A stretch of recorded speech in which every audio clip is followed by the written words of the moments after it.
अल्हम्दुलिल्लाहि वकफ़ा वसलामुन अला इबादिहिल्लज़ीना इस्तफ़ा अम्मा बाद।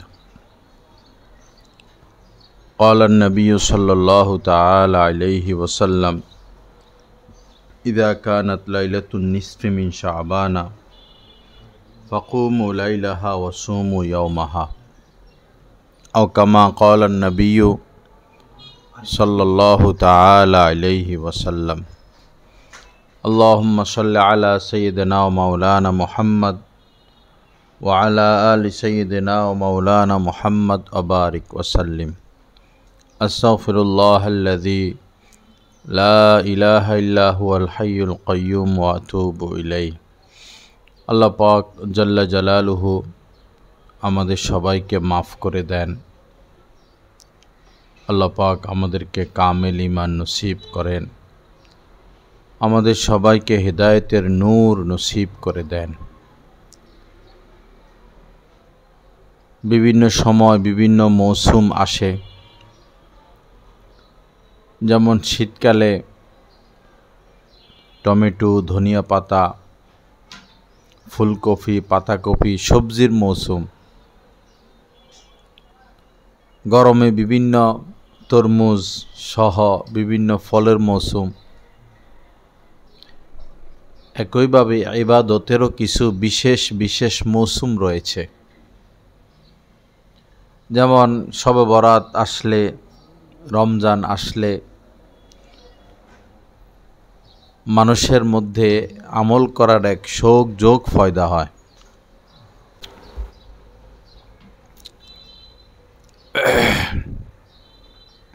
যারা নামাজ পড়ে না তাদেরও নামাজের প্রতি আগ্রহ আসে, স্পৃহা আসে। এটা আল্লাহ পাকের খাস দয়া। বিশেষ করে শবে বরাত আসলে সকল মুসলমানই চেষ্টা করে মসজিদে যেতে। তো আগামী শুক্রবার দিবাগত রাত শবে বরাত, পুরুষরা তো মসজিদে যাবে, ইবাদত করবে, মহিলারাও বাসার মধ্যে থাকবে এবং ইবাদতে মশগুল থাকবে। ইবাদত ব্যতীত এই রাত্রিতে অন্য কোনো কাজ না করা, এমন কাজে লিপ্ত না হওয়া যেই কাজে লিপ্ত হওয়ার কারণে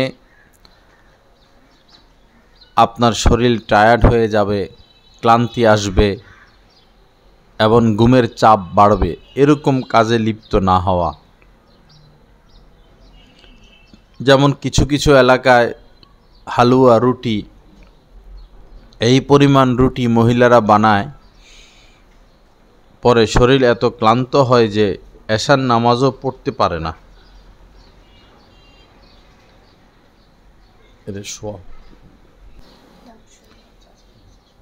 বিভিন্ন রকমের হালুয়া বানানো হয়, একজন আরেকজনের বাসায় যায়, তরুণেরা রাস্তায় রাস্তায় ঘোরাঘুরি করে, আতশবাজি করে, বাজি ফুটায়। এই রাতের জন্য এই কাজ না, এই রাত ইবাদতের রাত। হাদিস শরীফের মধ্যে এসেছে, ইয়াতলুল্লাহু ইলা জামিই খালকিহি লাইলাতান নিসফি মিন শাবানা ফায়াগফিরু লিজামিই খালকিহি ইল্লা লিমুশরিকিন আও মুশাহিহিন।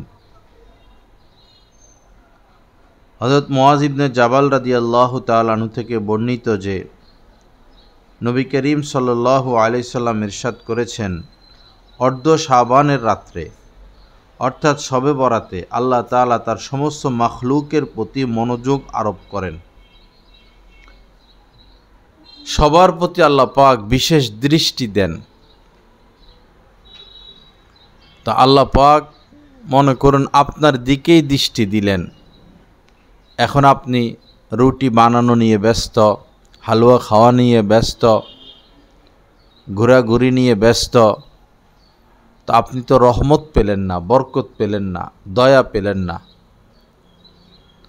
আল্লাহ পাক যখন মনোনিবেশ করবেন আমাদের দিকে, আমাদের উচিত হলো আল্লাহর দিকে মনোনিবেশ করা এবং এই সুযোগে যা যা চাওয়ার চাওয়া, যা যা নেওয়ার নেওয়া। শবে বরাত মানে হলো মুক্তির রাত, বরাত মানে মুক্তি, শবে মানে হলো রাত, মুক্তির রাত, গুনাহ থেকে মুক্তির রাত, জাহান্নাম থেকে মুক্তির রাত, অভাব অনটন থেকে মুক্তির রাত, বিপদ মুসিবত থেকে মুক্তির রাত, ঋণ থেকে মুক্তির রাত, দুঃখ কষ্ট থেকে মুক্তির রাত, নাফরমানির থেকে মুক্তির রাত। অর্থাৎ আপনি যেই সমস্যা আছেন কিনা, আছেন না কেন, এই রাত্র হচ্ছে এই সমস্যার সমাধান করা। আপনার সন্তান হয় না, এই রাত্রে মন খুলে আল্লাহর কাছে দোয়া করবেন। ছেলে হয় না, মন খুলে আল্লাহর কাছে দোয়া করবেন। মেয়ে হয় না, মন খুলে আল্লাহর কাছে দোয়া করবেন। স্বামী অশান্তি দেয় তো স্বামীর জন্য দোয়া করবেন, স্বামী স্ত্রীর জন্য দোয়া করবে। এই রাত ইবাদতের রাত। আল্লাহর হস্তে হালুয়া রুটি আনুষ্ঠানিকতা এগুলো কেউ করবেন না। তা আল্লাহ পাক মনোনিবেশ করেন, মনোযোগ আরোপ করেন এবং মুশরিক ও বিদ্বেষ ভাবাপন্ন ব্যক্তি ব্যতীত সকলকে ক্ষমা করে দেন। মুশরিক যারা মূর্তি পূজা করে, আগুনের পূজা করে, মাজারে গিয়ে সেজদা দেয়, পীরের পূজা করে, এই মুশরিক যারা আল্লাহর সাথে শরিক করে এদেরকে মাফ করেন না। আর যারা আল্লাহ এবং তার রাসূলের সাথে বিদ্বেষ রাখে এদেরকে মাফ করেন না। এই দুই শ্রেণী ব্যতীত একজন মানুষ যত বড় গুনাহগার হোক, যত পাপী হোক, যত বড় অপরাধী হোক, আল্লাহ এই রাত্রে মাফ করে দিবেন। এজন্য মা বোনেরা মানসিকভাবে প্রস্তুতি নেন। এখনো সময় আছে, এখনো সময় আছে। চেষ্টা করবেন যদি সম্ভব হয় মাগরিবের পরে বা এশার পরে গোসল করে নেবেন, এরপরে ভালো পোশাক পরবেন। পোশাক বলতে নামাজের জন্য একটা আলাদা পোশাক থাকলে ভালো হয়। যে পোশাক আপনারা পরেন, সালোয়ার কামিজ ওড়না, ঠিক আছে, তবে নামাজের জন্য আলাদা পোশাক থাকলে ভালো। একটা সাদা হিজাব, ফুল হাতা জামা, কলারওয়ালা জামা, ঢোলা ঢালা এরকম।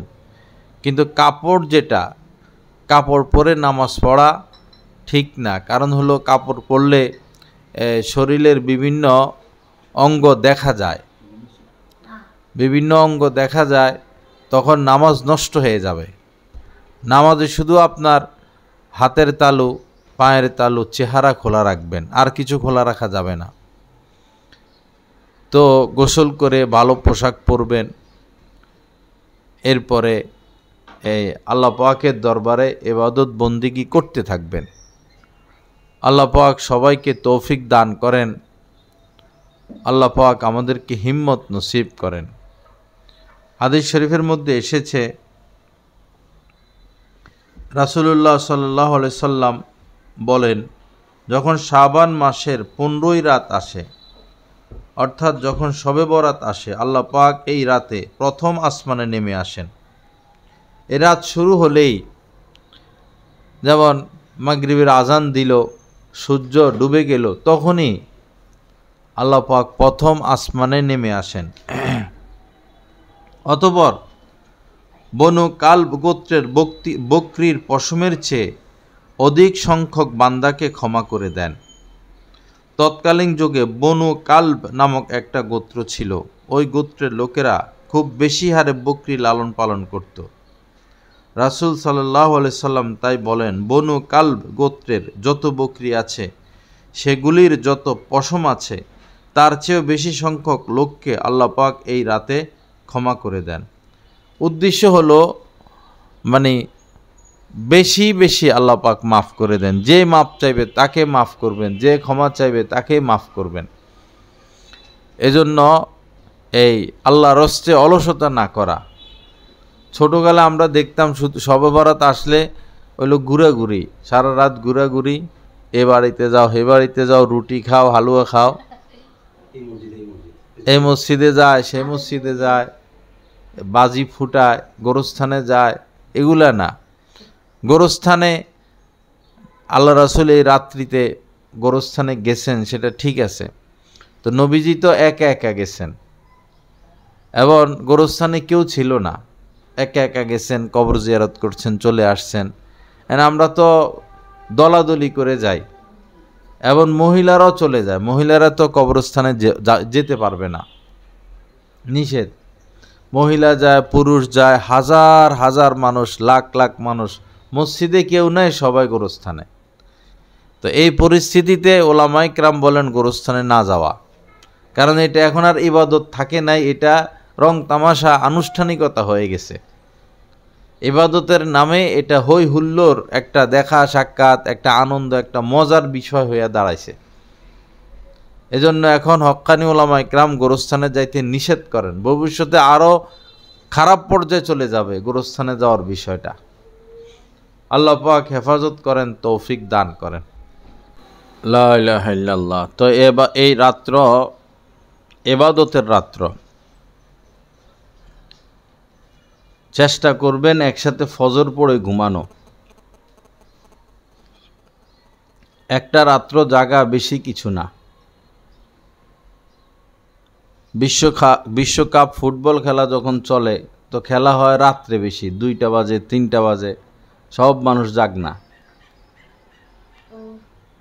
তো খেলা দেখার জন্য যদি রাত জাগরণ আমরা করতে পারি, যেই খেলা জাহান্নামে নিবে, তো যেই কাজ জাহান্নাম থেকে আমাকে বাঁচাবে, জান্নাতে নিবে, ইবাদত, সেই ইবাদত করার জন্য একটা রাত জাগা বেশি কিছু না। ফাঁকে ফুঁকে চা খাবেন, কফি খাবেন, চা খাইলে বারবার রং চা বা কফি খেলে ঘুমের চাপ পড়বে না, প্রয়োজনে ওই দিনে ঘুমিয়ে নেবেন। জোহরের পরে বা জোহরের আগে ওই দিন ঘুমিয়ে নেবেন, যেন রাত্রে ঘুমের চাপ কমে, ঘুম না হয়। আর যদি এমন হয় ঘুমাইতেই হয়, তাহলে রাত ভাগ করে নেবেন। আপনি 12টা পর্যন্ত ঘুমাবেন, আপনার স্বামী জাগ্রত থাকবে, পরে স্বামী আপনাকে জাগাইয়া দিবে। চেষ্টা করা না ঘুমানো, হিম্মত করে, সাহস করে, আল্লাহ পাক তৌফিক দান করেন। তো হযরত আলী রাদিয়াল্লাহু তাআলা আনহু থেকে আরেকটি হাদিস বর্ণিত আছে, ক্বালা রাসূলুল্লাহি সাল্লাল্লাহু তাআলা আলাইহি ওয়াসাল্লাম, ইযা কানাত লাইলাতুন নিসফি মিন শাবানা ফাকুমু লাইলাহা ওয়া সুমু ইয়াওমাহা। হযরত আলী রাদিয়াল্লাহু তাআলা আনহু বলেন যে, রাসূলুল্লাহ সাল্লাল্লাহু আলাইহি সাল্লাম ইরশাদ করেছেন, যখন শাবান মাসের মধ্যের রাত হয়, অর্থাৎ যখন 14ই তারিখ দিবাগত রাত হয়, তখন তোমরা এই রাত্র জাগরণ করো আর পরের দিন রোজা রাখো। তো এই রাত জাগরণ করা, আল্লাহ চান যে আল্লাহর বান্দারা আল্লাহকে পাওয়ার উদ্দেশ্যে একটা রাত জাগ্রত থাকুক, আর পরের দিন একটা রোজা, 3টা না, একটা রোজা। আপনি চাইলে 3টা রাখতে পারেন, 7টাও রাখতে পারেন, সেটা তো ঠিক আছে। বাকি শবে বরাত উপলক্ষে রোজা একটা, পরের দিন একটা রোজা রাখা।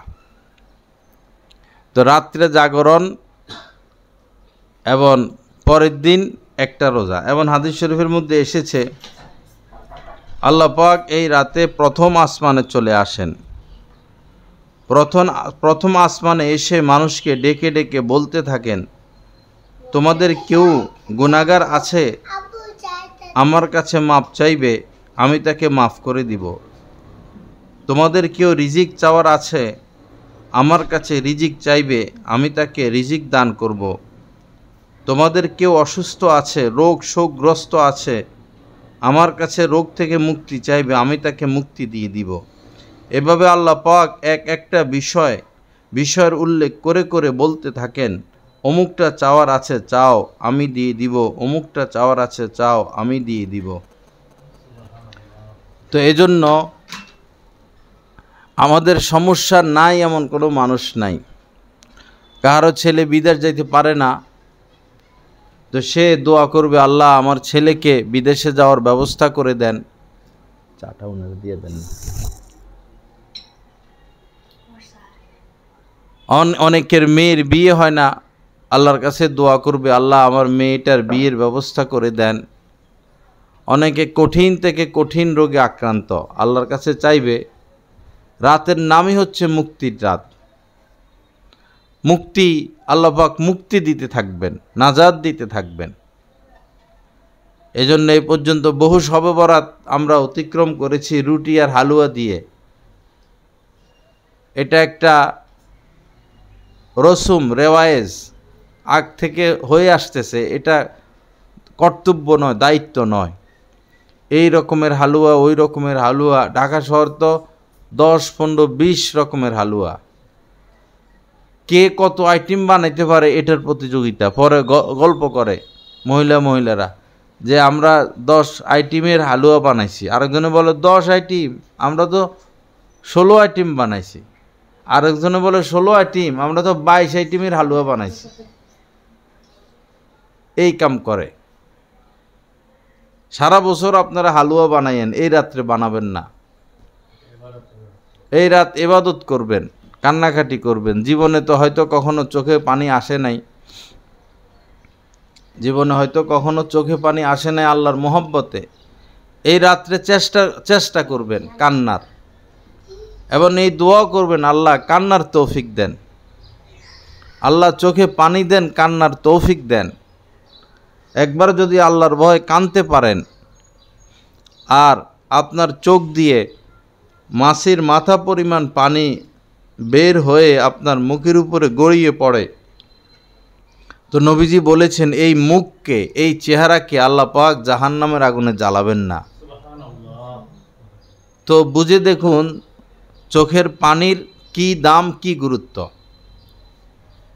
নবীজি বলেছেন ইবকু, তোমরা আল্লাহর মহব্বতে, আল্লাহর ডরে ভয়ে কাঁদো, কাঁদতে থাকো, চেষ্টা করতে থাকো। ফা ইনলাম তাবকু ফাতাবাকাও, যদি কাঁদতে না পারো, কান্না না আসে, তো কান্নার ভান করো। কান্নার বানও যে করবে সে বঞ্চিত হবে না। পিতা ঘরে আসছে, আমার শায়েখ দামাত বারাকাতুম এটা এইভাবে উদাহরণ দিয়ে বুঝান। পিতা ঘরে আসছে, তো কিছু আনে নাই, এখন ছোট বাচ্চাটা কাঁদতেছে। তো পিতা জিজ্ঞাসা করলো বাচ্চাদের মাকে যে ও কাঁদে কেন। মহিলা বলল, তুমি কিছু আনো নাই, কাঁদবে না। তো নিচে গিয়ে একটা চিপস এনে বাচ্চার হাতে দিল, বাচ্চার কান্না বন্ধ হয়ে গেল। এখন এর বড় যেটা, ছোট বাচ্চার বড় যেটা, সেটা একটু বড়, এটার কান্না আসে না। সেটা বারান্দায় গিয়ে জানালার পর্দার ভিতরে ঢুকে ও করে, এটা কান্না আসে না, এটা বড়, এটা কান্নার ভান করতেছে। তো পরে পিতা বলে যে ওর আবার কি হইল, এই তো কাঁদে না, কান্নার ভান করতেছে। পরে বাচ্চার মা বলে, তো তুমি ছোটটার জন্য আনছ, বড়টার জন্য আঁদো নাই, তো এর মন খারাপ করবে না। তখন পিতা গিয়ে বড়টার জন্য নিয়ে আসে। তো একজনে তো কেঁদে কেটে পেল, আরেকজন কান্নার ভান করে পেল, দোনোজনেই পাইল। এই জন্য এই রাত্রে কান্নার চেষ্টা করবেন, কাঁদতে চাইলে কাঁদতে পারবেন। এই জীবন বৃথা, যে জীবনে আল্লাহর জন্য কাঁদতে পারলাম না, এই জীবন বৃথা জীবন। কান্নার চেষ্টা করা পারবেন, চেষ্টা করলে। গভীর রাত্রে, শেষ রাত্রে, অন্ধকারের মধ্যে একা একা উঠে চেষ্টা করতে থাকলে, কাঁদতে থাকলে, জাহান্নামের আগুনের কথা চিন্তা করলে, সাপ বিচ্ছুর কথা চিন্তা করলে, কবরের কথা চিন্তা করলে, অন্ধকার এক হলো রাত্রের অন্ধকার, আরেকটা হলো গোরস্থানগুলোর মধ্যে গাছ টাছ লাগাইয়া আরেক অন্ধকার বানায় রাখে, আরেকটা হলো মাটির নিচের অন্ধকার। এই অন্ধকারের মধ্যে রাখা হবে। এগুলো কল্পনা করলে চিন্তা করলে অবশ্যই চোখে পানি আসবে। আল্লাহ পাক আমাদেরকে তৌফিক দান করেন, রাতভর ইবাদতের তৌফিক দান করেন। কাহুর কাছে ফোন টোন দিবেন না যে আমাদের বাসায় আসেন, কেমন আছেন, এগুলো কিছুই না। বরং ফোন দিবেন মায়ের কাছে যে মা আজকে শবে বরাত, তো তোমাকে তো অনেক কষ্ট দিয়েছি জীবনে, আমার জন্য তুমি অনেক কষ্ট করেছ, আমি তো এখন স্বামীর বাড়িতে, তুমি আমাকে আল্লাহর হস্তে মাফ করে দাও। মার কাছে ফোন দিয়ে মাফ নিবেন, এটা জরুরি। বাবার কাছেও ফোন দিবেন যে বাবা আজকে শবে বরাতের রাত, মা বাবা যদি সন্তানের উপর অসন্তুষ্ট থাকে তো আল্লাহ তার দোয়া কবুল করেন না। আমি তো অনেক ভুল করেছি, অনেক অন্যায় করেছি, আমি আমার ভুল স্বীকার করতেছি, তো আমাকে আল্লাহর হস্তে মাফ করে দাও। মা বাবা যত কঠিন হোক না কেন, সন্তান মাফ চাইলে মন নরম হয়ে যায়। সন্তানকে মা বাবা ফিরিয়ে দিতে পারে না, এজন্য মা বাবার কাছ থেকে মাফ নিয়ে নেবেন। আর শ্বশুর শাশুড়িও মা বাবা, আপনার শাশুড়িও আপনার মা, শাশুড়ির থেকেও মাফ নেবেন, শ্বশুরের থেকেও মাফ নেবেন। প্রয়োজনে স্বামীর কাছ থেকেও মাফ নিয়া বস ইবাদত শুরু করে দিবেন। কান্না কাটি, জিকির আজকার, আল্লাহকে ডাকা, মুনাজাত বেশি দিবেন, দোয়া বেশি করবেন। ইবাদতের চেয়ে এই রাত্রে দোয়া বেশি করা। 2 রাকাত পড়বেন, 5-7 মিনিট দোয়া, আবার 2 রাকাত পড়বেন, 5-7 মিনিট 10 মিনিট দোয়া। নফল নামাজ পড়ার ক্ষেত্রেও বিভিন্ন রসুম রেওয়ায়েজ আছে সমাজে।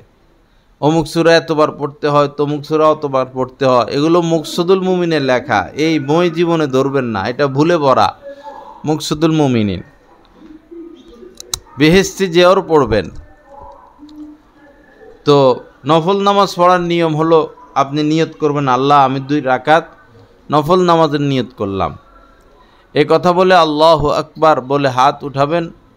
এই আল্লাহু আকবার বলা ফরজ, হাত উঠানো সুন্নত। হাত উঠাইয়া পরে হাত বাঁধবেন, এরপরে সানা পড়বেন, এরপরে শুধু প্রথম রাকাতে আউযুবিল্লাহ পড়বেন, এরপরে আর আউযুবিল্লাহ না, শুধু বিসমিল্লাহ। প্রথম রাকাতে আউযুবিল্লাহি মিনাশ শাইতানির রাজিম, এরপরে বিসমিল্লাহির রহমানির রহিম, এরপরে আলহামদু সূরা পড়বেন, আমিন বলবেন, এরপরে বিসমিল্লাহ বলবেন, একটা সূরা পড়বেন, মনে করেন আলাম তারা। এরপরে নিচের দিকে পড়তে হবে, উপরে আর যাওয়া যাবে না। আলাম তারা পড়ে শেষ করে পরে রুকুতে যাবেন।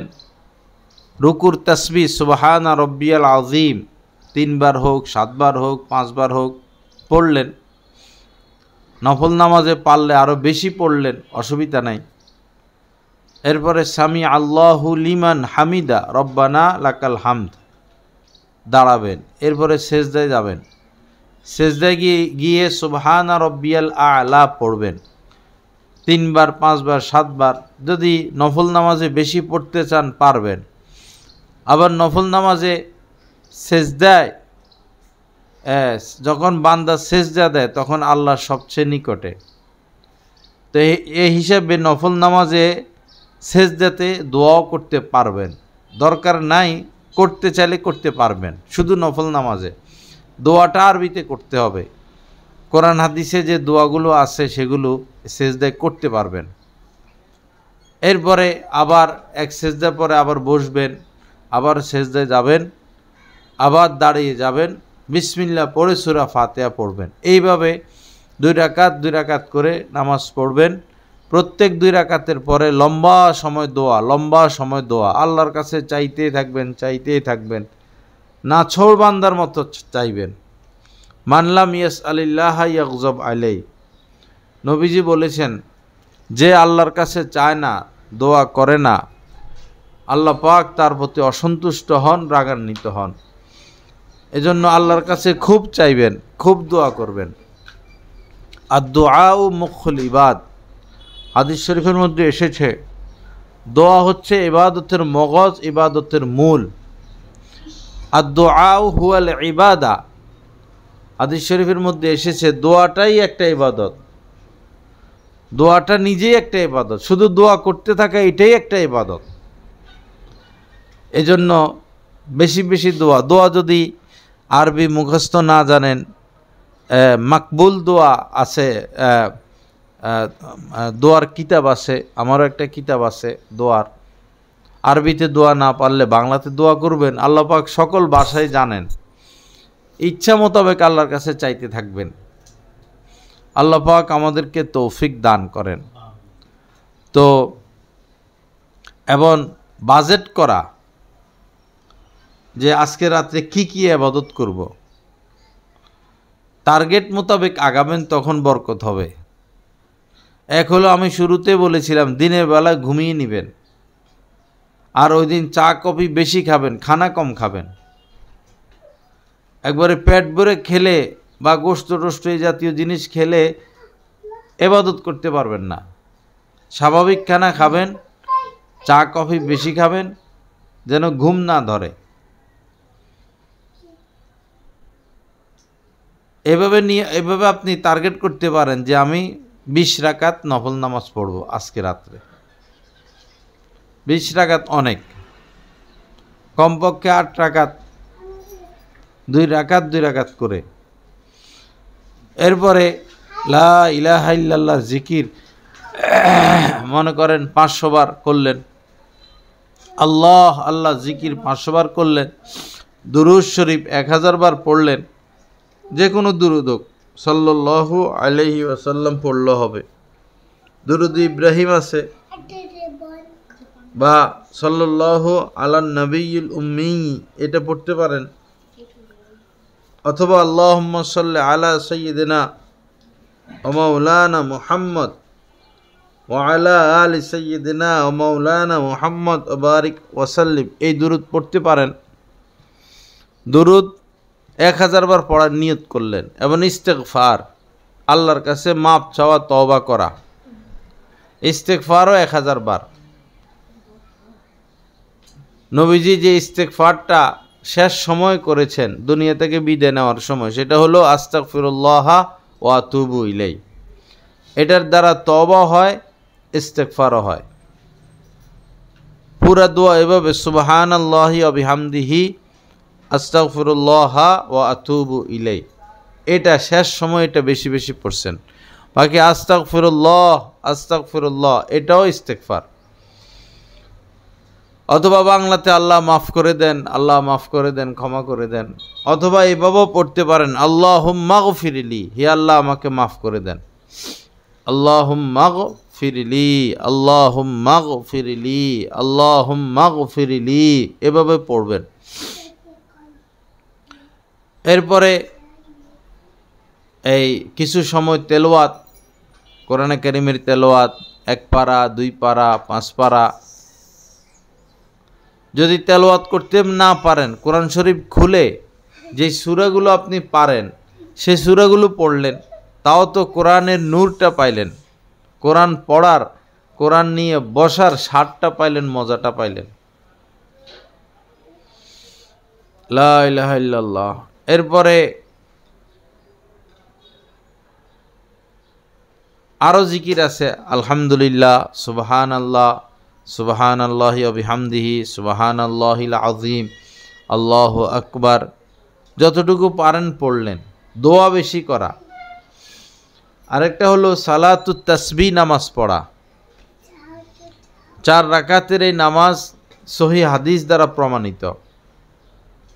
এই নামাজ কেউ পড়লে আল্লাহ পাক তার পিছনের ছোট বড়, জানা অজানা যত গুনাহ আছে সমস্ত গুনাহ আল্লাহ মাফ করে দেন।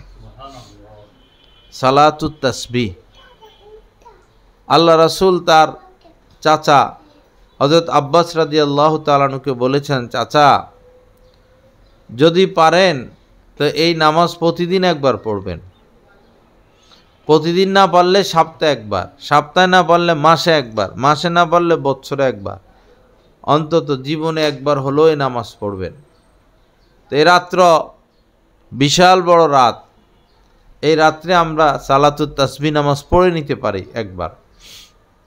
এটার নিয়মও সোজা। আমি বলতেছি সুবহানাল্লাহি আলহামদুলিল্লাহি ওয়ালা ইলাহা ইল্লাল্লাহু আল্লাহু আকবার, এটা 70 বার, এটা 300 বার, প্রত্যেক রাকাতে 75 বার করে। দুইভাবে এই নামাজ পড়া যায়। প্রথম নিয়ম হলো আপনি এভাবে নিয়ত করবেন, আল্লাহ আমি 4 রাকাত সালাতুত তাসবিহ নামাজের নিয়ত করলাম। বস আল্লাহু আকবার বলে হাত বাঁধবেন, সানা পড়বেন, আউযুবিল্লাহ পড়বেন, বিসমিল্লাহ পড়বেন, আলহামদু সূরা পড়বেন, আবার বিসমিল্লাহ পড়বেন, আবার একটা সূরা মিলাবেন, যে কোনো সূরা ধরা বাঁধা নাই, একটা সূরা পড়বেন। এরপরে 15 বার সুবহানাল্লাহ আলহামদুলিল্লাহ ওয়ালা ইলাহা ইল্লাল্লাহু আল্লাহু আকবার 15 বার পড়বেন। পড়ার নিয়ম হইল হাত চেপে চেপে, গণা যাবে না, আঙ্গুল চেপে চেপে।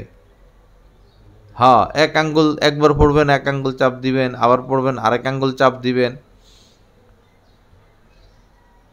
এভাবে আঙ্গুলে গণা যাবে না। অথবা সংখ্যার দিকে খেয়াল করে করে পড়বেন। একবার পড়বেন, একের কথা কল্পনা করবেন, দুইবার পড়বেন, দুইয়ের কথা কল্পনা করবেন, তিনবার পড়বেন, তিনের কথা মাথায় রাখবেন। কোনো কারণে যদি কম পড়া হয় অথবা কোনো এক রুকুনের মধ্যে পড়তে ভুলে যান, তাহলে পরের বার এটা পড়ে নেবেন। যেমন দাঁড়ানো অবস্থা 15 বার পড়তে হয়, রুকুতে গিয়ে 10 বার পড়তে হয়। এখন দাঁড়ানো অবস্থা পড়তে ভুলে গেছেন, তো যখন মনে হয় তখন পড়ে নিলে হবে। দাঁড়ানো অবস্থা ভুলে গেছেন, তখন রুকুতে গিয়ে রুকুরটাও পড়বেন, দাঁড়ানো অবস্থাটাও পড়বেন। কম পড়লে পরের বার ওটা পুরা করে দিবেন, আর 1-2 বার বেশি পড়লে অসুবিধা নাই। এরপরে রুকুতে গিয়ে আগে রুকুত তাসবিহ সুবহানা রব্বিয়াল আযীম 3 বার বা 5 বার 7 বার, এরপরে এটা 10 বার। রুকু থেকে দাঁড়িয়ে সামি আল্লাহু লিমান হামিদা রব্বানা লাকাল হামদ পড়ে 10 বার। আবার সেজদায় গিয়ে সুবহানা রব্বিয়াল আযীম পড়ে 10 বার। সেজদা থেকে বসে 10 বার। আবার সেজদায় গিয়ে সুবহানা রব্বিয়াল আলা বলে 10 বার। এখন তো দাঁড়ায় যাওয়া নিয়ম, দ্বিতীয় সেজদা হয়েছে, এখন দাঁড়িয়ে যেতে হবে, কিন্তু না দাঁড়াইয়া আপনি বসে আল্লাহু আকবার বলে বসে 10 বার পড়বেন। এরপরে আল্লাহু আকবার না বলে দাঁড়িয়ে যাবেন। এই হইল 1 রাকাতের নিয়ম। এভাবে দ্বিতীয়, তৃতীয়, চতুর্থ রাকাত পড়া। আরেকটা হলো নিয়ম হলো নিয়ত করে সানা পড়ে 15 বার পড়ে ফেলবেন সূরা ফাতিহার আগে। এরপরে সূরা ফাতিহা পড়বেন, একটা সূরা মিলাবেন, এরপরে 10 বার পড়বেন। এই নিয়মে পড়লে আপনি দ্বিতীয় সেজদা দিয়ে আর বসবেন না, সোজা দাঁড়ায় যাবেন। সোজা দাঁড়াইয়া আবার 15 বার পড়বেন, এরপর বিসমিল্লাহ পড়ে সূরা ফাতিহা মিলাবেন, আরেকটা সূরা মিলাবেন, 10 বার পড়বেন। প্রথম নিয়মটাই সোজা। আল্লাহ পাক জাল্লা জালালু আমাদেরকে এই রাত্রে এই নামাজ আদায়ের তৌফিক দান করেন, ইবাদতের মাধ্যমে রাত্রটা কাটানোর তৌফিক দান করেন। একটু অন্ধকারে নফল নামাজ পড়তে ভালো লাগে,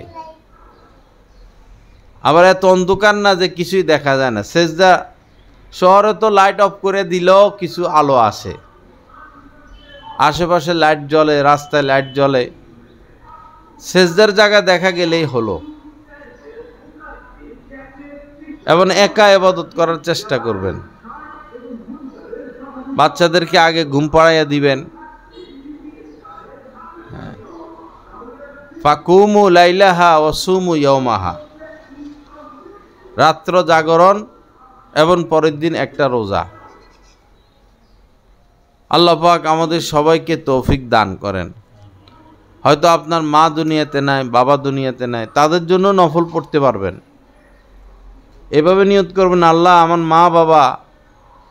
মা বাবার জন্য 2 রাকাত নামাজ পড়তেছি, তখন আপনার মা বাবা এটা সওয়াব পাবে, আপনিও পাবেন। তো এই রাত্রে যে যে আমল করা যায়, এক হলো এই ইবাদত করা, জিকির করা, তেলাওয়াত করা, নামাজ পড়া, দোয়া মুনাজাত, কান্নাকাটি। আরেকটা হলো দান সদকা। অবশ্যই কিছু দান করবেন, সদকা করবেন। 5 টাকা হোক, 10 টাকা হোক, 100 টাকা হোক, 500 টাকা হোক। দান করার সবচেয়ে উত্তম জায়গা মাদ্রাসাগুলো, কারণ মাদ্রাসার উসিলায় দিন টিকে থাকবে। যেদিন মাদ্রাসা থাকবে না সেদিন হাফেজ তৈরি হবে না, আলেম তৈরি হবে না, দিনের কথা বলার আর কেউ থাকবে না। মেডিকেল কলেজ না থাকলে ডাক্তার তৈরি হবে না। ওষুধ তো আছে, তো ডাক্তার নাই, তো মানুষ ওষুধ খেয়ে মরবে। মাদ্রাসা না থাকলে আলেম হাফেজ তৈরি হবে না, তখন দিন বরবাদ। তো এই জন্য সবচেয়ে উত্তম মাদ্রাসায় দান করা, অথবা আসলেই যারা গরিব, আসলে গরিব যারা, অন্ধ, ল্যাংড়া, বোবা, কানা, এই একটা আছে পেশাদার ফকির, এরা না, আসলে ফকির, আপনার আত্মীয়র মধ্যে থাকতে পারে, আত্মীয়র মধ্যে থাকলে আগে তাদেরকে দিবেন। এরপরে মসজিদও দান করতে পারেন। আল্লাহ পাক সবাইকে তৌফিক দান করেন। অল্প হইলেও সদকা করবেন। এরপরে ইবাদত বন্দিগি করা, দোয়া মুনাজাত, কান্নাকাটি, তেলাওয়াত, এবং বেশি বেশি ইস্তেগফার, আল্লাহর কাছে মাপ চাওয়া, বেশি বেশি ইস্তেগফার, বেশি বেশি ইস্তেগফার। আর কবরে যাওয়া এই রাত্রিতে, বর্তমানে মহিলাদের জন্য তো কবর জিয়ারত নিষেধই, পুরুষরাও এখন না যাওয়া চাই, এটা এখন একটা অন্যরকম বিষয় হয়ে গেছে। এটা এখন আর কেউ ইবাদত মনে করে না। আল্লাহ পাক আমাদের সবাইকে তৌফিক দান করেন। আল্লাহ পাক মন দিয়ে, মন খুলে, দিল খুলে এই রাত্রে আল্লাহকে ডাকার তৌফিক দান করেন। ক্ষমা চাওয়া বিশেষ করে, এবং জাহান্নামের আগুন থেকে মুক্তির দোয়া। 1 রাত জাহান্নামের আগুনে জ্বলব তো দূরের কথা, 1 ঘন্টা তো সম্ভব না। 1 ঘন্টা কি 1 মিনিটও তো সম্ভব না। জাহান্নামের আগুন থেকে মুক্তি চাওয়া। আর যার যে পাপের অভ্যাস আছে, পাপ ছেড়ে দেওয়া। বিশেষ করে স্বামীর সাথে তর্ক করা, ঝগড়া করা। বেশিরভাগ মহিলাদের এখন এই স্বভাব, স্বামীর প্রতি সে সন্তুষ্ট না, স্বামীর কোনো কাজ তার পছন্দ হয় না, স্বামী যত দেয় তত লাগে। স্বামীর সাথে তর্ক, মুখে মুখে কথা, শ্বশুরের সাথে তর্ক, শাশুড়ির সাথে তর্ক, এগুলো ঠিক না। তর্ক করে কয়টা সমাধান করবেন? আপনার স্বামী আগ থেকে উল্টাপাল্টা, এখন তার সাথে বিয়ে হয়েছে, এখন কী করবেন? তর্ক করে তো সমাধান হবে না। ধৈর্য ধরেন, আল্লাহর কাছে দোয়া করেন। তর্ক করে কোনো দিন স্বামীকে আপনি লাইনে আনতে পারবেন না, তালাক হয়ে যাবে, ঘর ভেঙে যাবে। যার স্বভাব যেরকম, ইট বানানোর সময় যদি একটু বাঁকা, ডাইসের মধ্যে যদি বসানোর সময় একটু বাঁকা হয়, ইট এটা বাঁকে থাকবে, এটা আর সোজা হবে না। যে মানুষ ছোটকাল থেকে তেড়া, সে কি আর সোজা হবে? ঝগড়া করে কি করবেন? মহিলাদের মধ্যেও সমস্যা আছে, পুরুষদের মধ্যেও সমস্যা আছে। এমনিতেই তো মহিলাদেরকে বাঁকা হাট দ্বারা তৈরি করা হয়েছে, তার মানে বক্রতা কিছু তাদের মধ্যে জন্মগতভাবে আছে। আর পুরুষরা বংশীয় কারণে বা সঙ্গ দোষে বা পারিবারিক কারণে পুরুষদের মধ্যেও কিছু তেড়ামি আছে। এমনকি মাথা ফাটাফাটি করবেন জামাইবো দুজনে মিলা, মাথা ফাটাফাটি করে তো সমাধান নাই। ধৈর্য হইল সমাধান। জান্নাতে গেলে এগুলো আর থাকবে না। জান্নাতে গেলে আপনি ভালো মানুষ হয়ে যাবেন, আপনার স্বামীটাও ভালো মানুষ হয়ে যাবে। সেখানে কোনো মিথ্যা নাই, ধোঁকা নাই, সেখানে ঘর ঝাড়ু দেওয়া লাগবে না, পাক করা লাগবে না, বাচ্চা পালা লাগবে না, শুধু উপভোগ আর উপভোগ। বোঝাময় শুধু ঘুরবেন গাড়বেন বাগানে বুগানে, পাহাড়ে পর্বতে, ঝর্ণায়। দুনিয়াতে একটু কষ্ট করেন, এই কষ্টের বিনিময়ে আখিরাত পাবেন। ঝগড়া না করা, স্বামী যা দেয় যতটুকু দেয় শুকর গুজার করে থাকবেন। নবীজি মেরাজের রাত্রিতে নবীজিকে জাহান্নাম দেখানো হয়েছিল। তো নবীজি দুনিয়াতে এসে খবর দিয়েছেন, জাহান্নামে আমি নারীদেরকে বেশি দেখেছি, জান্নাতে গরিব মানুষকে বেশি দেখেছি, আর ধনীদেরকে দেখেছি আটকা পড়ে আছে। ওই যে কামাইছে সমানে, হালাল হারাম যাচাই বাছাই করে নাই, এখন আটকা পড়ে আছে। হিসাব নিকাশ। আপনারাও আটকা পড়ে থাকবেন যাদের স্বর্ণ গয়না বেশি। এত স্বর্ণ ঠিক না, কানে দুইটা দুল আছে, হাতে দুইটা চুড়ি আছে, আর কি লাগে? এত স্বর্ণ দিয়ে কি করবেন? পরে স্বর্ণকে রূপাকে জাহান্নামের আগুনে জ্বালাইয়া গরম করে সেঁক দেওয়া হবে কপালে পাজরে। স্বর্ণ বেশি বিপদ বেশি, কম স্বর্ণ ভালো। এই নূপুর, এই কপালে একটা, এই নেকলেস, এই মডেলের কানের দুল, এই মডেলের কানের দুল, বেশি স্বর্ণ রাখা ঠিক না। বেশি কাপড়ও রাখবেন না, দান সৎকা বেশি করবেন। নবীজিকে প্রশ্ন করা হয়েছিল মৃত্যুর আগে যে আপনার সাথে কার আগে দেখা হবে, আম্মাজানদের মধ্যে কার সাথে আগে দেখা হবে, মানে কার কোন আম্মাজান আগে দুনিয়া থেকে বিদায় নেবেন। তো নবীজি বলছেন যে যার হাত লম্বা। তো হাত লম্বার অর্থ বুঝেন নাই ওনারা। নবীজি মারা যাওয়ার পরে সবাই শুধু হাত মাফামাফি করে কার হাত লম্বা। তো যার হাত লম্বা সে মনে মনে খুশি যে আমারই নবীজির সাথে আমারই আগে দেখা হবে। পরে দেখা গেল যিনি মারা গেছেন প্রথমে তার হাত লম্বা ছিল না, তিনি মারা গেছেন। তখন হাদিসের ব্যাখ্যা সবাই বুঝছে, হাত লম্বা বলতে উদ্দেশ্য ছিল যিনি দান সৎকা বেশি করেন। তো দান সৎকা বেশি করবেন। আমার একটা মাদ্রাসা আছে জামালুস সুন্নাহ, এটা বিল্ডিং, ভাড়া বিল্ডিংয়ের উপরে চলে। প্রায় 1,21,000 টাকা ভাড়াই দিতে হয়। সেটার জন্য আমরা জায়গার ফিকির করতেছি, কিছু জায়গা হইছেও, ভবনের ফিকির চলতেছে, জায়গার ফিকির চলতেছে। সমর্থন থাকলে সেখানে শরিক থাকবেন। আল্লাহ পাক আমলের তৌফিক দান করেন। তো এই স্বর্ণ অল্প ভালো, হিসাব সহজ হবে।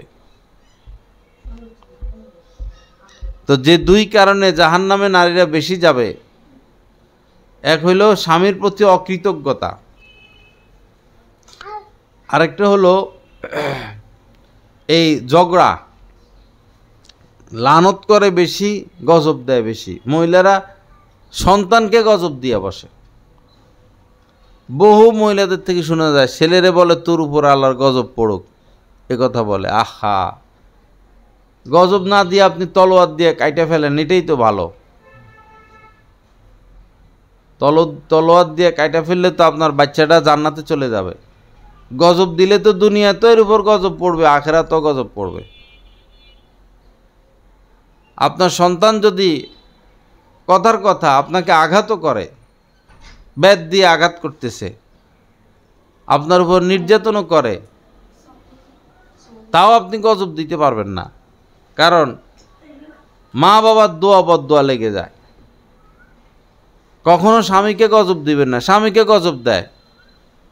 এ বেড়ার উপর খোদার গজব পড়ুক, এ বেড়ার ঘরে আসার পরে কাপড় চোপড় দেয় না, ঠিকমতো বাদ দেয় না, কাপড় দেয় না, কাপড় লতা দেয় না, আল্লাহর গজব এ বেড়ার উপর পড়ক, এরকম জঘন্য জঘন্য কথা বলে। তো আপনার স্বামীর উপর গজব পড়লে লাভ কার, লস কার? মরলে তো আপনার স্বামী মরবে, তখন কার কাছে যাবেন? এজন্য কখনোই গজব মুখে আনবেন না। এই বদ অভ্যাসগুলো বাদ দিতে হবে। গজব না দেওয়া, লানত না করা, ঝগড়া না করা। ঝগড়া করে কখনো কিছু সমাধান হয় না।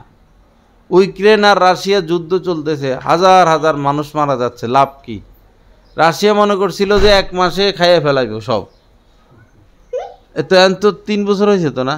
3 বছর। রাশিয়া এত শক্তিশালী রাষ্ট্র, 3 বছর যুদ্ধ করতেছে, তার কত হাজার সৈনিক মারা গেল। ইউক্রেনের কত হাজার সৈনিক মারা গেল, কত মানুষ আহত হলো, নিহত হলো।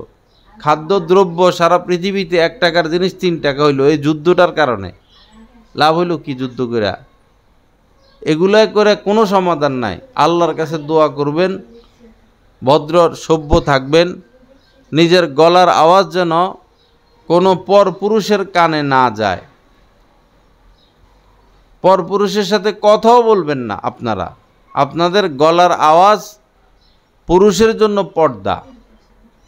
আল্লাহ পাক বলেছেন, অলা ইয়াজরিবনা বিআরজুলিহিন্না, মহিলারা হাঁটার সময় জোরে জোরে পা রাখবে না, কারণ তাদের অলংকারের শব্দ হয়তো পরপুরুষের কানে যেতে পারে।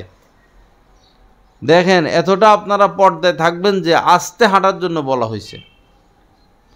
সে জায়গায় আপনারা চিল্লাচিল্লি করা, গাছতলা গাঁটতো আমি আসার পর মহিলারা এই ফুটবল খেলার জন্য নামে মনে হয়, কাপড় বাইন্দা কোমরে, এরপরে ঝগড়া শুরু করে। আর হাজার হাজার মানুষ ঝগড়া দেখে, আবার হাতাহাতিও করে বেডি বেডি, এরকম। আল্লাহর মেহরবানি পরে যে জায়গায় এগুলো হইতো পরে, সেই জায়গায় আমার বাসা ছিল 2 বছর। আল্লাহর মেহরবানি পরে আর হয় নাই, বন্ধ হয়েছে। আল্লাহ পাক হেফাজত করেন। ঝগড়া করবেন না, কখনো ঝগড়া করবেন না, ধৈর্য ধরবেন। এরকমও আমরা দেখছি যে মহিলা ঝগড়া শুরু হয়েছে সকালে 8টা-9টা থেকে, পরে এই তরকারি কাটতেছে, মাছ কাটতেছে, রান্না করতেছে, ঝগড়াও চলতেছে। হের পাক করে, এর পাক করে, দেশ গ্রামে আর কি। এও একটা বলে, হে একটা বলে, ঝগড়া চলতেছে, পাক শাকও চলতেছে। এরপর গোসলও করতেছে, পাক শাকও চলতেছে। খাইতে বইছে, লোকমা মুখে নেয়, এ ঘরের থেকে একটা বলে, হের ঘরের থেকে একটা বলে। এরপরে দুপুরে একটু শুয়েও ঝগড়া, আসরের পরেও ঝগড়া, ওই সকালের ঝগড়া মাগরিবের পরেও আছে। রাত্রে শুয়ে গেছে, এখনও 5 মিনিট 7 মিনিট পর পর এই একটা বলে, হে একটা বলে, এরকম বেডিরা এরকম।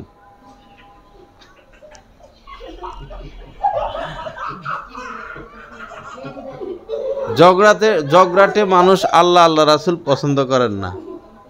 ঝগড়া ঠিক না। মান সমাতা নাজা, নবীজি বলেছেন, যে চুপ থাকবে সে নাজাত পাবে। চুপ থাকবেন, বেশিরভাগ সময় চুপ থাকবেন।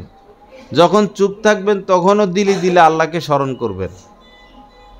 হাদিস শরীফের মধ্যে এসেছে, আজানটা হয়ে যাক।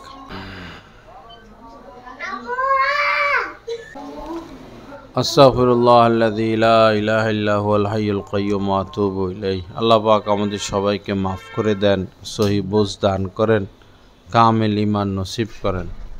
তো যাই হোক মা বোনেরা, এই রমজানের আগে আর এই বাসায় মজলিস হবে না। হয়তো রমজান মাসের 7 তারিখ বা 8 তারিখে, অর্থাৎ যেদিনই দ্বিতীয় শনিবার হবে, এই প্রোগ্রাম হবে। রমজানে 12টা থেকে বয়ান হবে, 12টা থেকে 1টা, অথবা হয়তো আরও আগেই, আমি এটা জানাবো 11:30 থেকে 12:30। তো সব সময় দাওয়াত দিবেন আপনাদের আত্মীয় স্বজন বান্ধবী যারা আছে, 10 জন 15 জনকে দাওয়াত দিয়ে নিয়ে আসবেন, যেন পুরো ভৈরবেরই মহিলারা আমাদের এই 2টা প্রোগ্রাম, প্রথম শনিবার খন্দকার টাওয়ার, দ্বিতীয় শনিবার এই বিল্ডিংয়ে আসতে পারে, নসিহত শুনতে পারে। পুরুষেরা বিভিন্ন ওয়াজে যায়, মাহফিলে যায়, শুনতে পারে। মহিলাদের তো এরকম সুযোগ নাই। এজন্য এই দুইটা প্রোগ্রাম মিস করবেন না এবং আপনাদের স্বামীদেরকে এসলাই বয়ানে পাঠাবেন, জুমায় পাঠাবেন, বলবেন, বাধ্য করবেন যেন তারা কাহারো হাতে বায়াত হয়, কোনো আল্লাহর ওলির সোহবতে উঠা বসা করে। আপনারাও বায়াত হতে পারবেন, পর্দায় থেকে মহিলারাও বায়াত হইতে পারবে। বায়াত হওয়া সুন্নত। তো আলেমদের সাথে যদি আপনাদের স্বামীরা উঠা বসা করে, আপনাদেরই লাভ। আপনাদের সাথে ভালো আচরণ করবে, আপনাদের হক আদায় করবে, খেয়াল রাখবে। আল্লাহ পাক আমাদের সবাইকে মাফ করেন। তো শবে বরাতে এই রাত্রটা আমরা খুব ইবাদত বন্দিগি করব এবং রমজান আসতেছে। বেশিরভাগ মহিলারাই কোরআন পারে না, সূরা কেরাত শুদ্ধ না।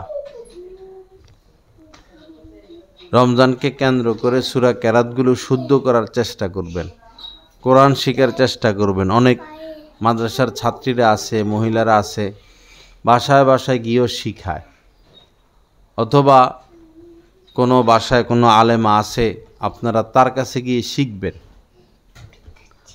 নামাজ ভঙ্গের যে 19টি কারণ, প্রথমটাই হচ্ছে নামাজে অশুদ্ধ পড়া।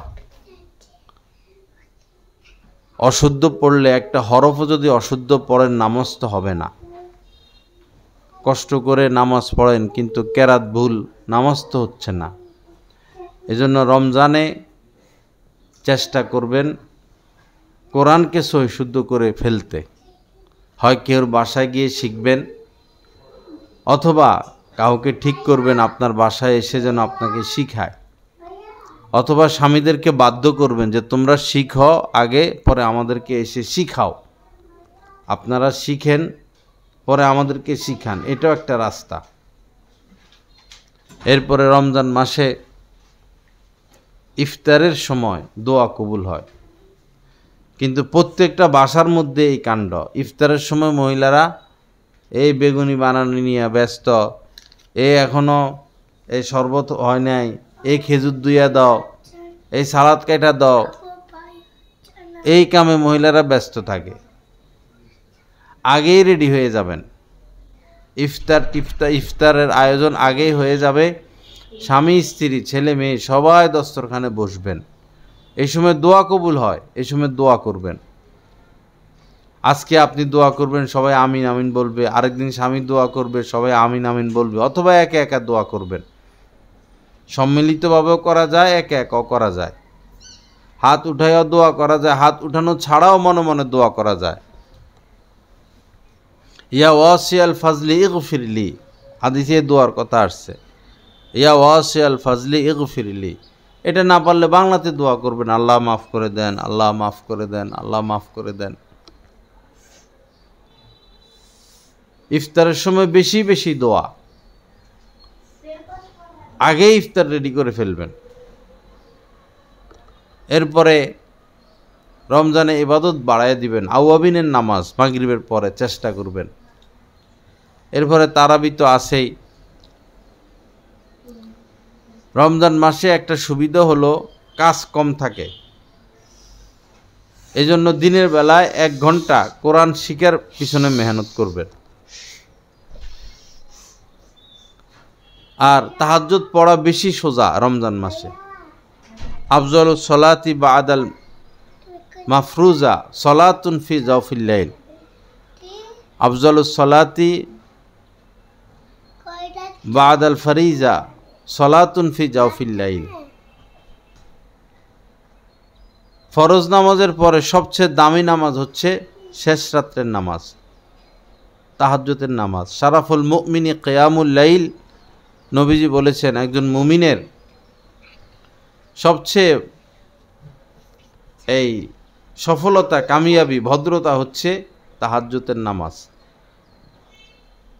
হাদিস শরীফের মধ্যে এসেছে যে মহিলা শেষ রাত্রে উঠে ওযু করে, তাহাজ্জুদ পড়ে, স্বামীকে জাগিয়ে দেয়, স্বামী না উঠলে স্বামীর মুখে পানি ছিটিয়ে দেয়, অথবা স্বামীও উঠে তাহাজ্জুদ পড়ে, এই মহিলার উপর আল্লাহ পাক দয়া করেন, রহমত করেন, রাজি খুশি হয়ে যান। পানি ছিটা বলতে এখানে যে কোনোভাবে তাকে জাগানো। তো রমজানের তাহাজ্জুদ পড়া সহজ, সেহরি রেডি করতে তো উঠবেনই। তো একটু আগে উঠে গেলেন, অজু করে ফেললেন, কারণ ফজর তো পড়তেই হবে। আপনি সেহরি রেডি করে সবাইকে খাইতে বসাই দিয়া আপনি বস তাহাজ্জুদে দাঁড়ায় যাবেন, বা আগেই 2-4 রাকাত পড়ে ফেলবেন, বা সেহরি খেয়ে পড়বেন। রমজানে যেন তাহাজ্জুদ না ছুটে, খুব ইহতিমাম করবেন তাহাজ্জুদের। এবং তারাবিও যেন না ছুটে। মহিলারা রোজা রাখে সবাই, কিন্তু তারাবি পড়ে না। খতম তারাবি যদি পড়তে চান আপনারা, মসজিদে গিয়ে না, খতম তারাবি পড়া জরুরিও না আপনাদের জন্য। যদি পড়তে হয় তাহলে আপনার ছেলেকে হাফেজ বানান, বা হাফেজ আলেমের কাছে বিবাহ বসেন, তাহলে আপনার ছেলে হাফেজ, তার পিছনে তারাবির নামাজ পড়বেন। এটা হলো উত্তম রাস্তা। আরও যদি আগ্রহ হয় তাহলে 2 রুম হইতে হবে। এক রুমে একজন হাফেজ সাহেব, 2 জন হাফেজ সাহেব নামাজ পড়াবে, সাথে আপনাদের স্বামী থাকতে হবে, বা মাহারাম পুরুষ থাকতে হবে, চাচা থাকতে হবে, ভাই থাকতে হবে, সন্তান থাকতে হবে। পিছনের রুমে আপনারা পড়বেন, মাইক, সাউন্ড বক্স, লাইন থাকবে, এইভাবে তারাবি পড়তে পারবেন। তবে মসজিদে গিয়ে না, এই জামানায় মহিলাদের জন্য নিরাপদ না মসজিদে যাওয়া আসা, ফিতনা হবে। ঘরে তারাবি পড়বেন, সূরা তারাবি পড়বেন, এটাই ভালো। এখন একসাথে 20 রাকাত পড়তে কষ্ট হইলে এশার ওয়াক্ত হইলেই এশা পড়ে ফেলবেন, এরপরে এক ফাঁকে গিয়ে 2-4 রাকাত পড়ে ফেলবেন। আবার বাচ্চা কাঁদতেছে, বাচ্চারা খানা খাওয়াও, স্বামীরে খানা দাও, অনেক কাজ মহিলাদের। কাজের ফাঁকে ফাঁকে নামাজ পড়ে ফেলবেন, 2 রাকাত পড়বেন, আবার আরেকটা কাজ করবেন, 4 রাকাত পড়বেন, আবার আরেকটা কাজ করবেন। এভাবে কাজের ফাঁকে ফাঁকে আপনার তারাবি হয়ে যাবে। আপনি যদি এই আশায় রাখেন, এই আশায় থাকেন যে কাজ সব শেষ করে পরে আমি তারাবি পড়বো, পারবেন না। আপনার ঘুম এসে যাবে, ক্লান্ত হয়ে যাবেন। মহিলাদের কাজ শেষ হইতে হইতে শহরে 12টা বাজে। এজন্য কাজের ফাঁকে ফাঁকে তারাবি পড়ে ফেলবেন। তারাবি সুন্নতে মুআক্কাদা পড়তে হবে। আরেকটা বিষয় হইল, যদি অনেকে সেহরিতে উঠতে অলসতা করে, তাসাহারু ফাইন্না ফি সুহুরি বারাকা। নবীজি বলেছেন যে সেহরি খাও, এই সেহরির মধ্যে বরকত আছে। সেহরি খাইতে উঠলে তাহাজ্জুদও পড়া হয়, ফজরটাও পড়া হয়। আর সেহরি খাইতে না উঠলে তাহাজ্জুদও পড়া হয় না, ফজরও পড়া হয় না। বাকি সেহরি খাওয়া জরুরি না। আপনি যদি রাত্রে এশার পরে খেয়ে শুয়ে যান, তাও রোজা হয়ে যাবে, নিয়ত করলে হবে। তবে নবীজি সেহরির সময় খেজুর খেয়েছেন, অন্তত খেজুর খাওয়া, 1 গ্লাস পানি খাওয়া, একটু দুধ খাওয়া, এবং রোজার নিয়ত করা। অনেকে পাইকারি নিয়ত করে ফেলবেন, প্রতিদিনের রোজা প্রতিদিন নিয়ত করবেন। বাংলাতে নিয়ত করলে হবে, আল্লাহ আমি আগামীকাল আপনার সন্তুষ্টির আশায় রোজা রাখতেছি।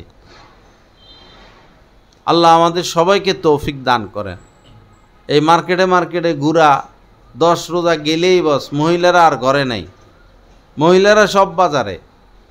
বেড়া মানুষ এগুলো বিক্রি করে, আপনারা এই বেড়া মানুষের সংস্পর্শে যান, এটাই তো নিষেধ। এই পুরুষদের সংস্পর্শে যান, এটাই তো নিষেধ। এরপরে তাদের দিকে তাকান, তাদের সাথে মুলামুলি করেন। পুরুষের দিকে তো আপনারা তাকাইতে পারবেন না। মোবাইলে বিভিন্ন বক্তারা আছে, বক্তারা সবই সুন্দর সুন্দর, ভাইরাল যারা, কণ্ঠ সুন্দর, চেহারা সুন্দর, এদের দিকে তাকানো হারাম। যাদের কণ্ঠ সুন্দর, তাদের আওয়াজ শুনলে যদি আপনাদের অসহাসা হয়, তাদের বয়ান শোনাও হারাম, গুনাহে কবিরা হবে। পর পুরুষ, সে যত বড় আলেম হোক, যত বড় বক্তা হোক, সে পর পুরুষ, তাকে দেখতে পারবেন না, গুনাহে কবিরা, হারাম, আল্লাহ নিষেধ করছেন। এজন্য মোবাইলে, টেলিভিশনে কোনো আলেমের বক্তব্য, কোনো আলেমকে দেখে দেখে তার বক্তব্য শুনবেন না। শুনতে হলে অডিও শুনবেন, এবং তারটা শুনবেন যার আওয়াজ শুনলে আপনার শাহওয়াত না আসে, তারটা। কণ্ঠশিল্পীদের কণ্ঠ, গজল, তেলাওয়াত, সুরওয়ালাদের সুরের বয়ান এগুলো না শোনা ভালো। নবী রাসূলগণ, সাহাবাগণ, বড় বড় আলেমগণ কেউই সুর দিয়ে ওয়াজ করেন নাই। যারা সুর দিয়ে ওয়াজ করে এটা তাদের ব্যবসা, পয়সা কামানোর একটা রাস্তা, বেশিরভাগ এরকম নিয়ম। যারা ছবি তোলে, ভিডিও করে, এরা কেউ হকের উপরে নাই। যত বড় আলেমই হোক, যে যদি সে ভিডিও করে ওয়াজ মাহফিল, ছবি তোলে, সে কবিরা গুনায় লিপ্ত। তার বয়ান শোনা যাবে না, তার কথা শোনা যাবে না, তার মাসালা শোনা যাবে না, কারণ সে নিজেই তো কবিরা গুনায় লিপ্ত। আল্লাহ পাক সহি বুঝ দান করেন। আল্লাহ পাক আমাদেরকে কোরআন হাদিস মোতাবেক চলার তৌফিক দান করেন। যাই হোক মা বোনেরা, ইবাদতের জন্য প্রস্তুত হয়ে যাই। রোজাগুলো রাখবো, তারাবি পড়বো, সেহরি খাবো, এবং এই রমজানে এই কোরআনটা শিখে ফেলবো। যে পারে তার হাত ধরেন, পা ধরেন, তাকে রাজি করান, শিখেন। এত বড় নিয়ামত, এর থেকে মজার কিছু নাই। কি মজা লাগে কোরআন তেলাওয়াত করতে, শুনতে এমন মজা, তেলাওয়াত করতে কি মজা। কোরআন নিয়ে বসলে কলিজাটা ঠান্ডা হয়ে যায়, কি এক শান্তি লাগে তেলাওয়াত করলে। আল্লাহ পাক আমাদের সবাইকে মজা নেওয়ার তৌফিক দান করেন, এই শান্তি নেওয়ার তৌফিক দান করেন। তো শবে বরাতের রাত্রে বাড়াবাড়ি করবেন না। হালুয়া, রুটি, বেড়ানি, ফোন, গল্প স্বল্প, টেলিভিশন, এগুলা না। ইবাদত আর ইবাদত। অনেকেই দেখবেন, আপনারা ইউটিউবে ঢুকবেন, টেলিভিশনে যাবেন, অনেকে অনেক কথা বলবে, শবে বরাত নাই, এই হয়েছে, সেই হয়েছে। এরকম বড় বড় হুজুর আছে, আসলে তারা ইহুদি। মোবাইলে ভাইরাল বক্তা আছে, টেলিভিশনে ভাইরাল বক্তা আছে, আসলে সে খ্রিস্টান, আসলে সে হিন্দু। মুসলমানদের ঈমান ধ্বংস করার জন্য এরা মাদ্রাসায় পড়ালেখা করে, এরা ওয়াজ মাহফিল করে, আর উল্টা উল্টা কথা বলে মানুষকে জাহান্নামে নেয়। এজন্য ছবি যারা তোলে, ভিডিও যারা করে, ভাইরাল যারা, এদের বয়ান শুনবেন না। আপনার ঈমান খেয়ে ফেলবে। 10টা কথা ভালো বলবে, একটা কথায় প্যাঁচ লাগে, আপনার ঈমান খেয়ে ফেলবে। ইবাদত বন্দিগি করেন, দলের দরকার নাই, ওহাবি হওয়ারও দরকার নাই, সুন্নি হওয়ারও দরকার নাই, আট্রসি হওয়ারও দরকার নাই, মাইজভান্ডারিও হওয়ার দরকার নাই, শিয়া হওয়ারও দরকার নাই, আহলে হাদিসও হওয়ার দরকার নাই, মওদুদিও হওয়ার দরকার নাই, ফরিদপুরিও হওয়ার দরকার নাই। আপনি খাঁটি মুসলমান হয়ে যান, আপনি মুসলমান হয়ে যান। আল্লাহ পাক বলছেন কুনু রব্বানিয়িন, সবাই আল্লাহওয়ালা হয়ে যাও, আল্লাহর ওলি হন। 5 ওয়াক্ত নামাজ পড়েন, পর্দা করেন, সত্য কথা বলেন, হালাল খান, ঘরে থাকেন, স্বামীর খেদমত করেন, শ্বশুর শাশুড়ির দিকে খেয়াল রাখেন, নম্র হন, ভদ্র হন, নরম হন, সহনশীল হন, আল্লাহর ওলি হন। এগুলো হতে হবে। এই অমুক ওহাবি, অমুক সুন্নি, এগুলোর দিকে না যাওয়া। এগুলো আল্লাহ রাসূলের জামানে এগুলো ছিল না, এগুলো পরবর্তীতে মানুষ বানাইয়া নিছে। আল্লাহ আমাদের তৌফিক দান করেন। তো যেভাবে আমি বলেছি, সালাতুত তাসবিহ নামাজ পড়বেন, ইবাদত করবেন, তেলাওয়াত করবেন, ইনশাআল্লাহ সফলতা আসবে, কামিয়াবি আসবে। আল্লাহ পাক জাল্লা জালালু যা কিছু আলোচনা হলো, আমাদের সবাইকে কথাগুলোর উপর আমলের তৌফিক দান করেন। আল্লাহ পাক আমাদের মনকে নরম করে দেন, এবং আমাদের ছেলে মেয়েদেরকে মাদ্রাসায় পড়ানোর তৌফিক দিয়ে দেন। রমজান চলতেছে, রমজান থেকেই বিভিন্ন মাদ্রাসায় ভর্তি শুরু হবে। আলহামদুলিল্লাহ, বৈরবে অনেক মাদ্রাসা। আপনার বাচ্চাদেরকে দিন শিখান, লাভ হবে। টাকা পয়সা তো আছেই, মাদ্রাসায় পড়লে যে সে না খেয়ে মারা যাবে এরকম না, রিজিক আল্লাহর হাতে। সন্তানকে হাফেজ বানান, আলেম বানান, আল্লাহওয়ালা বানান, মেয়েকে হাফেজা বানান, আলেমা বানান। ইনশাআল্লাহ তাদেরকে সারা জীবন কাছে পাবেন, সহযোগী পাবেন। আল্লাহ পাক জাল্লা জালালু আমাদের সবাইকে বুঝ দান করেন। আর অবশ্যই জাকাত দিয়ে দিবেন। রমজান আসলে ইনশাআল্লাহ এগুলো আলোচনা হবে। যাদের উপর জাকাত আসে অবশ্যই জাকাত দিবেন। মহিলাদের উপরে জাকাত আসেই, কারণ স্বর্ণটর্ণ আছে, কিছু টাকা পয়সা আছে। পুরুষের উপর না আসলেও মহিলার উপরে জাকাত আসে, তাদের আর ঋণ নেই, পুরুষের ঋণ আছে। লা ইলাহা ইল্লাল্লাহ। আল্লাহ পাক আমাদের সবাইকে মাফ করেন, মনকে নরম করেন। ইনশাআল্লাহ এই বাসায় নিয়মিতভাবেই দ্বিতীয় শনিবার বয়ান হবে রমজানে 11:30 থেকে, আর অন্য সময় 3টা, সোয়া 3টা থেকে। দলে দলে নিয়ে আসবেন মা বোনদেরকে। এ জায়গায় ফোন দিবেন, সে জায়গায় ফোন দিবেন, আগের দিন ফোন দিবেন, বয়ান শুরু হওয়ার আগে ফোন দিবেন, ভাড়া দিয়ে নিয়ে আসবেন। আপনার উসিলায় একজন মহিলা এসে যদি দিন পায়, পর্দা করে, নামাজ পড়ে, এই মহিলা সারা জীবন নামাজ পড়ে যত সওয়াব পাবে আপনি সমপরিমাণ সওয়াব পেয়ে যাবেন, তার সওয়াব কমানো হবে না। একটু মেহনত করবেন, চেষ্টা করবেন। আর আমার জুমার বয়ান সরাসরি সাউন্ড বক্সের মাধ্যমে বিভিন্ন বাসায় শোনা যায়, হাজী কালু সাহেবের বাসায় শোনা যায়, গাছতলা ঘাটেও শোনা যায়। সরাসরি বয়ান শোনারও চেষ্টা করবেন। আল্লাহ পাক জাল্লা জালালু আমাদের সবাইকে এই কথাগুলোর উপর আমলের তৌফিক দান করেন। আল্লাহ পাক আমাদেরকে কামেল হেদায়েত নসিব করেন। ওয়া আখিরু দাওয়ানা আলহামদুলিল্লাহি রাব্বিল আলামিন ওয়া সাল্লাল্লাহু আলা নবিয়িল কারীম।